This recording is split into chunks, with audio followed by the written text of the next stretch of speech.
ಎಲ್ರಿಗೂ ನಮಸ್ಕಾರ. AYUSH wellness channel ಅರ್ಪಿಸುವ ಆಹಾರವೇ ಔಷಧ ಕಾರ್ಯಕ್ರಮಕ್ಕೆ ಆತ್ಮೀಯ ಸ್ವಾಗತ.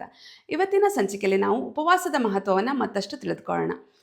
ಮೊಟ್ಟ ಮೊದಲನೇದಾಗಿ ಇತ್ತೀಚಿನ ದಿನಗಳಲ್ಲಿ ಕಂಡುಬರ್ತಕ್ಕಂತಹ ಅನೇಕ ರೀತಿಯಾಗಿರ್ತಕ್ಕಂತಹ ಮೆಟಬಾಲಿಕ್ ಡಿಸಾರ್ಡರ್ಸ್ಗಳು, ಉದಾಹರಣೆಗೆ ಒಬೆಸಿಟಿ ಇರಬಹುದು, ಮತ್ತು ಟೈಪ್ 2 ಡಯಾಬಿಟಿಸ್ ಇರಬಹುದು, ಹೈಪರ್ ಲಿಪಿಡಿಮಿಯಾ, ಕೊಲೆಸ್ಟ್ರಾಲ್ ಇಂಬ್ಯಾಲೆನ್ಸ್ ಇರಬಹುದು, ಹೀಗೆ ಹಾರ್ಮೋನಲ್ ಇಂಬ್ಯಾಲೆನ್ಸ್ ಇರಬಹುದು, ಮತ್ತು thyroid, PCOD polycystic ovarian disease ಅಂತ ಹೆಣ್ಮಕ್ಳಲ್ಲಿ ಏನು ಕಂಡು ಬರುತ್ತೆ ಅದಿರಬಹುದು. ಇನ್ಫರ್ಟಿಲಿಟಿ ರೇಟ್ಗಳು ಯಾಕೆ ಇಷ್ಟು ಹೆಚ್ಚಾಗಿ ಕಂಡು ಬರ್ತಾ ಇದೆ ಅಂತ ಗಮನಿಸಿದಾಗ ಇತ್ತೀಚಿನ ಜೀವನ ಶೈಲಿ ಮತ್ತು ಆಹಾರ ಪದ್ಧತಿ. ಯಾಕೆ ಈ ಒಂದು ಮಾಡರ್ನ್ ಆಹಾರ ಪದ್ಧತಿ ಇಷ್ಟೊಂದು ಕೆಟ್ಟ ಪರಿಣಾಮವನ್ನು ಬೀರ್ತಾ ಇದೆ ಅಂತ ಗಮನಿಸಬೇಕು. ಇತ್ತೀಚಿನ ದಿನಗಳಲ್ಲಿ ಅನೇಕ ರೀತಿಯಾಗಿರ್ತಕ್ಕಂತಹ ವೆರೈಟೀಸ್ ಆಫ್ ಫುಡ್ಸ್ ಲಭ್ಯ ಇದೆ. ತುಂಬ ವೆರೈಟೀಸ್ ಜಂಕ್ ಫುಡ್ಗಳು ಲಭ್ಯ ಇದೆ. ಶುಗರಿ ಬಿವರೇಜಸ್ ಇರಬಹುದು, ವೆರೈಟೀಸ್ ಆಫ್ ಐಸ್ ಕ್ರೀಮ್ಸ್ ಇರಬಹುದು, ಮಾಡರ್ನ್ ಫುಡ್ ಅಂತ ನಾವೇನು ಕರಿತೀವಿ ಅವುಗಳು ಅತಿ ಹೆಚ್ಚು ಸೇವನೆಯಿಂದಾಗಿ ಇಂತಹ ಸಮಸ್ಯೆಗಳು ಕಂಡು ಬರ್ತಾ ಇದೆ. ಮುಂಚಿನ ದಿನಗಳಲ್ಲಿ ಇವುಗಳ ಅವೈಲೇಬಿಲಿಟಿ ಕಡಿಮೆ ಇತ್ತು. ಊರುಗಳಲ್ಲಿ ಬೇಕರಿಗಳು ಕೂಡ ಕಡಿಮೆ ಇದ್ವು. ಮಾರ್ಕೆಟ್ಗಳು ಇಷ್ಟೊಂದು ಮುಂದುವರೆದಿರಲಿಲ್ಲ. ಈಗ ಆಧುನಿಕತೆಯೋ ಅಥವಾ ಆರ್ಥಿಕತೆಯ ಒಂದು ಬೆಳವಣಿಗೆಯಿಂದನೋ ಇಂತಹ ಒಂದು ಮಾಡರ್ನ್ ಫುಡ್ಗಳು ಅತಿ ಹೆಚ್ಚಾಗಿ ಮಾರ್ಕೆಟ್ನಲ್ಲಿ ಲಭ್ಯವಿದೆ. ಹಾಗೆ ಜನರು ಕೂಡ ಅದನ್ನು ಹೇರಳವಾಗಿ ಸೇವನೆ ಮಾಡ್ತಾ ಇದ್ದಾರೆ. ಇವುಗಳಿಂದಾಗಿ ಈ ಎಲ್ಲ ಕಾಯಿಲೆಗಳು ಕಂಡು ಬರ್ತಾ ಇದೆ. ಹಾಗಾದರೆ ಈ ಎಲ್ಲ ಕಾಯಿಲೆಗಳಿಂದ ದೂರ ಇದ್ದು ನಮ್ಮ ಹೆಲ್ತನ್ನು ಹೇಗೆ ಸರಿಪಡಿಸ್ಕೊಳ್ಬೇಕು ಅಂತಕ್ಕಂಥದ್ದನ್ನು ನಮ್ಮ ಪ್ರಕೃತಿ ಚಿಕಿತ್ಸೆಯಲ್ಲಿ ನಾವು ತಿಳಿಸ್ಕೊಡ್ತೇವೆ. ಪ್ರಕೃತಿ ಚಿಕಿತ್ಸೆಯ ಉಪವಾಸ ಚಿಕಿತ್ಸಾ ವಿಧಾನವು ನಿಮಗೆ ಈ ಎಲ್ಲ ಪ್ರಾಬ್ಲಮ್ಗಳಿಗೆ ಸೊಲ್ಯೂಷನನ್ನು ನೀಡುತ್ತೆ. ಉಪವಾಸ ಅಂದ ತಕ್ಷಣ ಹೆದರುವ ಅಗತ್ಯ ಇಲ್ಲ. ಉಪವಾಸ ಖಾಲಿ ಹೊಟ್ಟೆಲಿರಬೇಕು, ನೀರನ್ನಷ್ಟೇ ಸೇವಿಸಬೇಕು, ನಮ್ಮ ಕೈಲಾಗೋದಿಲ್ಲ, ಕಷ್ಟ ಅಂತ ಕೆಲವರು ಭಯಪಡ್ತಾರೆ. ಖಂಡಿತವಾಗ್ಲೂ ಭಯಪಡುವಂತಹ ಅಗತ್ಯವಿಲ್ಲ. ಉಪವಾಸ ಅಂತಂದರೆ ಕೇವಲ ಖಾಲಿ ಹೊಟ್ಟೆಯಲ್ಲಿರುವುದಷ್ಟೇ ಅಲ್ಲ, ಇದರಲ್ಲಿ ಅನೇಕ ರೀತಿಯಾಗಿರ್ತಕ್ಕಂತಹ ವಿಧಾನಗಳಿದೆ.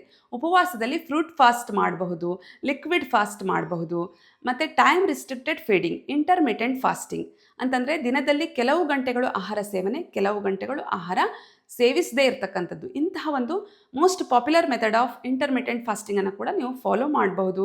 ಅದು ಬಿಟ್ಟು ನೀವು 24 ಗಂಟೆ ಮಾತ್ರ ವಾರದಲ್ಲಿ ಒಂದೇ ದಿನ ದ್ರವಾಹಾರ ಸೇವನೆ ಮಾಡಬಹುದು, ಅಥವಾ ಫಲಾಹಾರ ಫ್ರೂಟ್ಸ್ ಅಷ್ಟೇ ಸೇವನೆ ಮಾಡಬಹುದು. ತಿಂಗಳಲ್ಲಿ 1 ಬಾರಿ ಸಂಕಷ್ಟಿಗೋ ಅಥವಾ 2 ಬಾರಿ ಏಕಾದಶಿಗೋ ಉಪವಾಸವನ್ನು ಕೂಡ ಮಾಡಬಹುದು. ಈ ಎಲ್ಲ ಮೆಥಡ್ಗಳು ಕೂಡ ನಿಮಗೆ ಯಾವುದು ನಿಮ್ಮ ದೇಹಕ್ಕೆ, ನಿಮ್ಮ ಮನಸ್ಸಿಗೆ ಸುಟೇಬಲ್ ಆಗಿದೆ ಅಂಥದ್ದನ್ನು ಸೆಲೆಕ್ಟ್ ಮಾಡಿಕೊಂಡು ಉಪವಾಸ ಮಾಡ್ತಕ್ಕಂಥದ್ದು ಬಹಳ ಒಳ್ಳೆಯದು. ನಮ್ಮ ಡೈಜೆಸ್ಟಿವ್ ಸಿಸ್ಟಮ್ಗೆ ರೆಸ್ಟ್ ಕೊಟ್ಟಾಗ ನಮ್ಮ ದೇಹ ಡಿಟಾಕ್ಸಿಫಿಕೇಷನ್ ಆಗಿ ಮತ್ತೆ ನಮ್ಮ ದೇಹದಲ್ಲಿ ಹೊಸ ಚೈತನ್ಯ, ಉತ್ತಮ ಆರೋಗ್ಯ ಬರಲಿಕ್ಕೆ ಸಾಧ್ಯ ಆಗುತ್ತೆ. ಹಾಗಾದರೆ ಈ ಉಪವಾಸವನ್ನು ಕೈಗೊಳ್ಳುವ ಮುಂಚೆ ನಿಮ್ಮ ದೇಹವನ್ನು ಮತ್ತು ಮನಸ್ಸನ್ನು ಹೇಗೆ ಪ್ರಿಪೇರ್ ಮಾಡ್ಕೊಳ್ಬೇಕು ಅಂತಕ್ಕಂಥದ್ದನ್ನು ಈ ವಿಡಿಯೋದಲ್ಲಿ ಹೇಳ್ತೇನೆ. ನೀವು ದಿನದಲ್ಲಿ 4-5 ಬಾರಿ ಆಹಾರ ಸೇವನೆ ಮಾಡುವವರಾಗಿದ್ದರೆ ಮೊದಲನೇದಾಗಿ ಕೇವಲ 3 ಬಾರಿ ಆಹಾರ ಸೇವನೆಗೆ ಬನ್ನಿ. ಅಂದರೆ ಮಿಡಲ್ ಸ್ನ್ಯಾಕಿಂಗ್ ಅಥವಾ ಯಾವುದೇ ಥರ ಫುಡ್ಡನ್ನು ಮಧ್ಯದಲ್ಲಿ ಸೇವನೆ ಮಾಡುವುದನ್ನು ಸ್ಟಾಪ್ ಮಾಡಬೇಕು. ಒಂದು ಬ್ರೇಕ್ಫಾಸ್ಟ್, ಒಂದು ಲಂಚ್ ಮತ್ತು ಒಂದು ಡಿನ್ನರ್, 3 ಆಹಾರ ಸೇವನೆ ಮಾತ್ರ ನೀವು ಮಾಡ್ತಾ ಬರಬೇಕು ಮೊದಲನೇದಾಗಿ.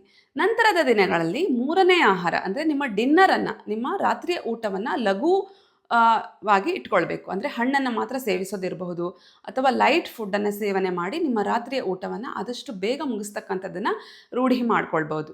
ಇನ್ನು ಕ್ರಮೇಣವಾಗಿ ನಿಮ್ಮ ಒಂದು ಉಪವಾಸಕ್ಕೆ ನಿಮ್ಮ ಬಾಡಿಯನ್ನು ಪ್ರಿಪೇರ್ ಮಾಡ್ಕೊಳ್ಳೋದಾದರೆ ದಿನದಲ್ಲಿ 2 ಬಾರಿ ಮಾತ್ರ ಆಹಾರ ಸೇವನೆ ಮಾಡಿ 3ನೇ ಆಹಾರವನ್ನು ಸ್ಟಾಪ್ ಮಾಡಬಹುದು. 1 ದಿನದ ಮಟ್ಟಿಗೆ ಅಥವಾ 1 ವಾರದ ಮಟ್ಟಿಗೆ ನೀವು ಇದನ್ನು ಮಾಡಬಹುದು. ಕ್ರಮೇಣವಾಗಿ ನೀವು ವಾರದಲ್ಲಿ 1 ದಿನ ದ್ರವಾಹಾರನೋ ಅಥವಾ ಫಲಾಹಾರನೋ ಸೇವನೆ ಮಾಡಿಬಿಟ್ಟು ನೀವು ಉಪವಾಸವನ್ನು ಕೈಗೊಳ್ಳಲಿಕ್ಕೆ ನಿಮ್ಮ ಬಾಡಿಯನ್ನು, ಮೈಂಡನ್ನು ಪ್ರಿಪೇರ್ ಮಾಡಬಹುದು. ಈ ಥರ ಮಾಡ್ತಾ ಬಂದಾಗ ನೀವು ನಿಮ್ಮ ಬ್ರೈನನ್ನು ಟ್ರೈನ್ ಮಾಡೋದ್ರಿಂದ ಹಂಗರನ್ನು ಕಂಟ್ರೋಲ್ ಮಾಡಿ ಬಾಡಿಯನ್ನು ಡಿಟಾಕ್ಸಿಫಿಕೇಷನ್ ಮಾಡಲಿಕ್ಕೆ ಸಾಧ್ಯ ಆಗುತ್ತೆ. ಉಪವಾಸ ಚಿಕಿತ್ಸೆಯ ಅನೇಕ ಬೆನಿಫಿಟ್ಸ್ಗಳನ್ನು ಮತ್ತೆ ಮುಂದಿನ ವಿಡಿಯೋದಲ್ಲಿ ತಿಳಿಸ್ಕೊಡ್ತೇನೆ. ಇದನ್ನು ಯಾರು ಮಾಡಬೇಕು, ಹೇಗೆ ಮಾಡಬೇಕು ಅಂತಕ್ಕಂಥದ್ದನ್ನು ಮತ್ತೆ ತಿಳಿಸ್ಕೊಡ್ತೇನೆ. ಧನ್ಯವಾದಗಳು. See you again.